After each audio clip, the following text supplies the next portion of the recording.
not finished? I don't think so. Are now at the point of spiritualness. One of the best seem to be obsessed. Incredible catch by the kid!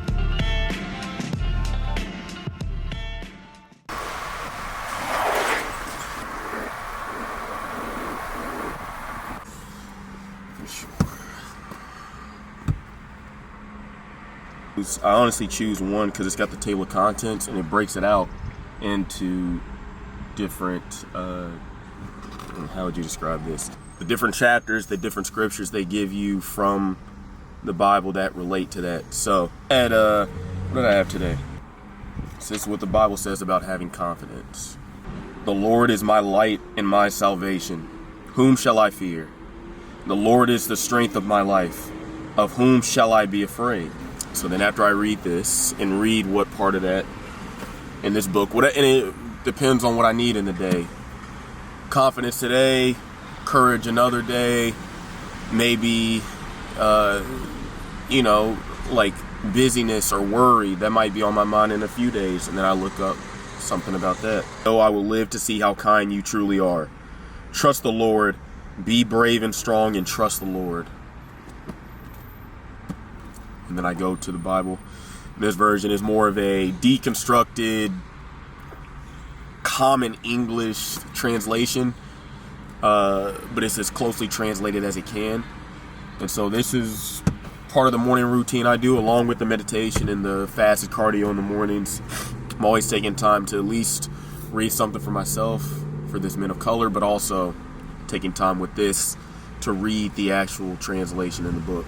This being part of my morning routine not only helps me get more in touch with who I am, but my relationship with God and what it should be like and how I should be carrying myself on a daily basis, and more of wisdom for daily living from both of these books. So I have to use these daily, but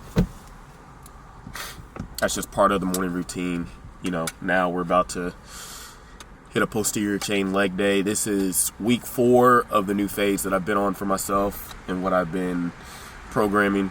So with the posterior chain, we're going to see some deadlifts, some broad jumps, and some sprints, just working horizontal power. We put all that together and we become a better athlete. That's what we're looking to do. So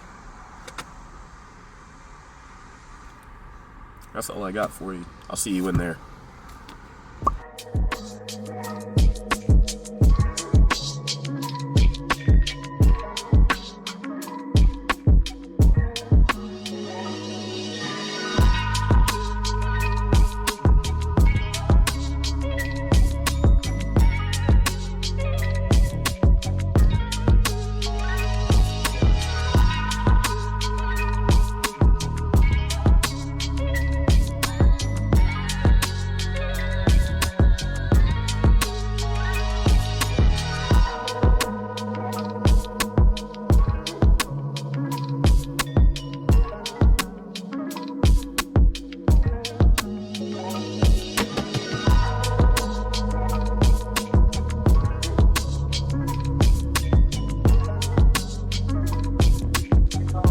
We're talking today? Tim's fired up. Up already a little bit earlier. Like I said, it's keeping everything dynamic. We're in this power phase now. So I'm not doing a lot of static stretching unless it's on a day off. So we warmed up pretty quick. Took me about 4 minutes. Doing a little bit of activation with the hip flexors. Hip flexors, we normally negate those in the training. We strengthen them up. So being able to isolate it with a band and holding them at the top can help me with the sprints later, getting out big stride rate, big frequency. Also, just like warm up the low back too, we got broad. So, we did a couple pogos. Now we're going to get into the technique work through speed. Get it very minimal.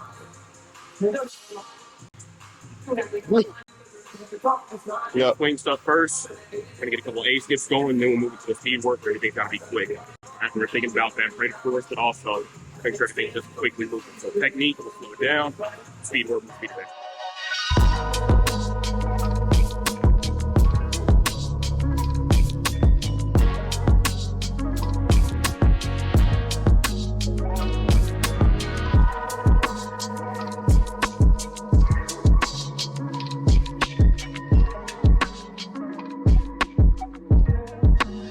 So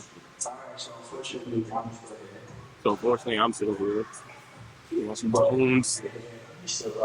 Hey, great, man. You want to hear some tunes? Some tunes. I don't like to spend too much time on the technique work, at least now initially. I spend a lot more time on the technique work in the first few phases a month ago. Now, get to the point where you still work on it, right? Still part of the kind of everyday programming. But now we're focused on speed and how fast we can move on, how fast I can punch my thigh without making see that later on. So we'll do one more set of all three of these, plus one, and then we'll get into the speed again.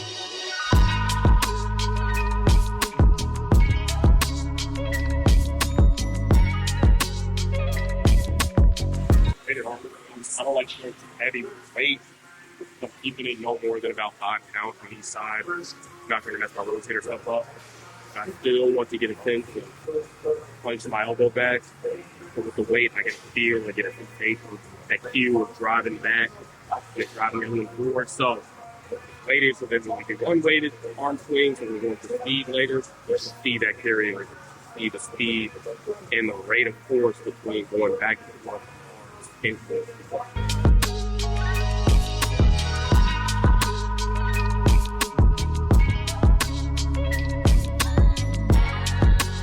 The speed work.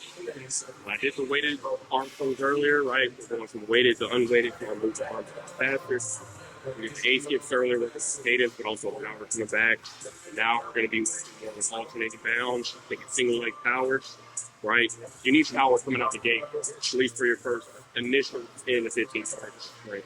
You're accelerating, so you're driving back down into the turf behind me, right? At a high first rate every single time, and then you carry over to the top speed after that, after you get past about 15-20 yards. So, go between arm swings, alternating bounds, we'll get powered, and then we'll do a jump back split stance, acceleration, and drive first. Still with that rate of force, making sure we're keeping it up there, and not just coasting through the sprint. I want to see power on each step.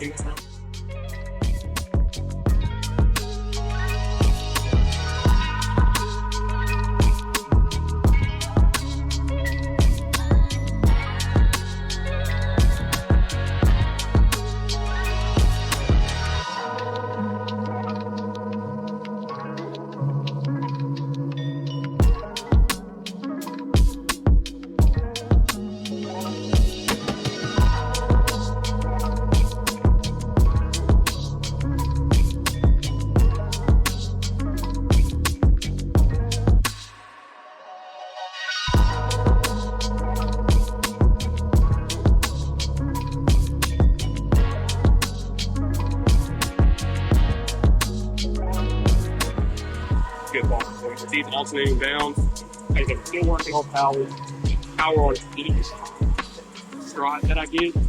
You need that coming out the gate like I'm saying here. But being able to do that force with a single leg, launching the other, like you're stabbing the ground beneath with one leg, pop the thigh up to the side, and you're surviving forward block. So you don't want to lean back, you don't want to be toy soldier. While you're trying to do this, keep that lean, keep that acceleration. Pop, bring off each one.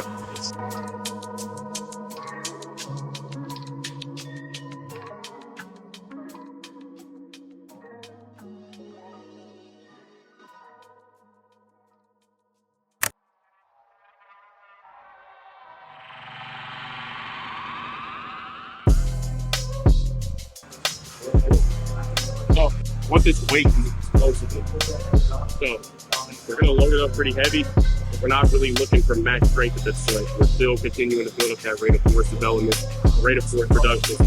We want a quick eccentric off the ground.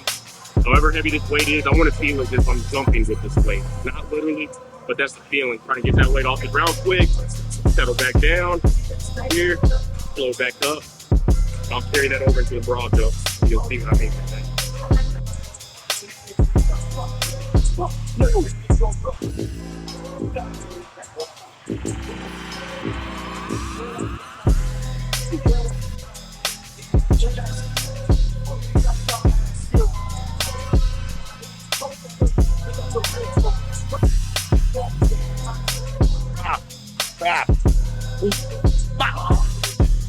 on the wrap.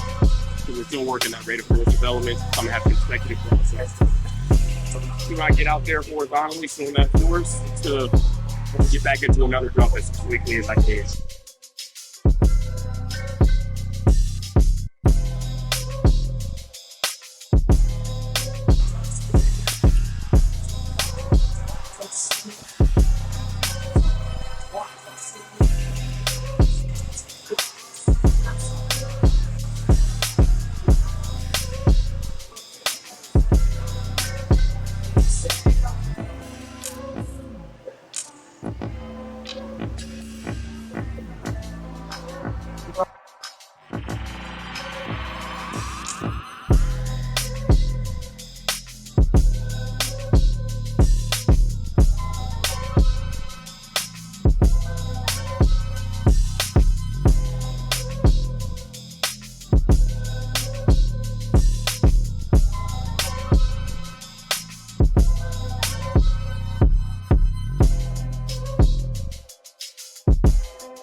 That's the posterior chain day. Just finished off with a little bit of reverse hyperextension, taking care of my low back, but still attacking a bit of the glutes and the hips with this band. So we don't have a reverse hyperextension, but you can use a glute ham raise machine and handles, right? Similar to a lat pull down, a straight on lat down, engaging your lat, then bringing your legs up, but you gotta keep that abduction. Band. Try that out if you don't have a reverse hyperextension. Hand raise. Find a mini band, or you can put a small weight in between your legs. Don't go too crazy heavy on it, right? Focus on maintaining the good position with the low back, taking care of those low back muscles back there, right? See a second increase. But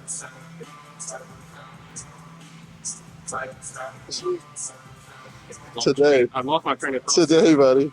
Yeah, I forgot. Camera's about to die. Camera about to die too, so we're gonna end this briefly and quickly. Appreciate y'all tuning in. All right, make sure you like, comment, share, subscribe.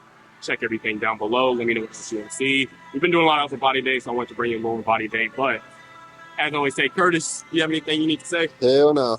Well, it's a good thing too. I'm shining and glistening in this light, probably. That's not really good. But as I always say, Chase Kaizen. I don't use a thumb for that. Chase Kaizen. Come perfect this. I didn't mess it up that time. Peace, man.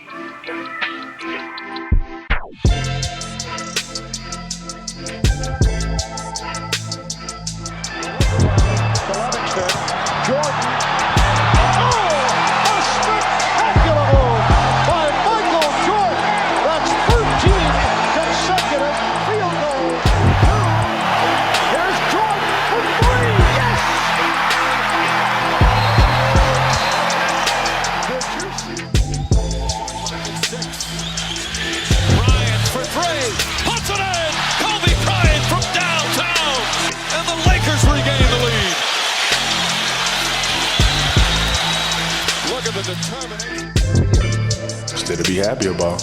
You're up 2-0. Job's not finished. Job finished? See, your talents have gone beyond the mere physical level. Your skills are now at the point of spiritual insight. What is the highest technique you hope to achieve? To have no technique. Very good. What are your thoughts when facing an opponent? There is no opponent. And why is that? Because the word I does not exist. So, continue. A good fight should be like a small play, but played seriously. A good martial artist does not become tense, but ready. Not thinking, yet not dreaming. Ready for whatever may come. When the opponent expands, I contract. When it contracts, I expand. And when there is an opportunity, I do not hit. It hits all by itself. Now, you must remember. But I want to say this. Shout out to all my friends in Louisville, Kentucky. Joe Martin, Fred Stoner, all of my friends in Louisville, Kentucky, where I started. I'm recognized all over the world now, but my greatness came and started in Louisville, Kentucky. And that's one of the greatest cities in America, Louisville, Kentucky. And I predict that Louisville, Kentucky will have another world champion, because Louisville is the greatest. The fastest learner, the hardest worker. If you're that committed to something, the sky's the limit. When he came to the UFC, you could tell that there was something special about him. He just was a step ahead of his opponents at all times. If you want to be the best, you can't be normal. You need to be obsessed. It's not what you have done during your training camp that will make you a champion. It's what you have done all your life. That is, without a doubt, the top contender at 170 pounds. I want that belt so bad. Give it to me. Like a perfect fighter. George St. Pierre dominant in every phase of the game, standing up and on the ground. In a lot of ways, he is the perfect fighting machine. Exciting baseball history here, chapter after chapter, with this guy right here, Ken Griffey Jr. and everybody else. Well hit ball, there it goes! Number 350 for Junior! A birthday goodbye baseball! Junior, the youngest player in Major League history to hit the 350 mark! Holy smoke, what a career at the age of 28! Ken Griffey Jr. hits a 3-run shot upper dead right field for his Fly ball in the deep left center field. Griffey going back to the 1-8 track, leaps high in the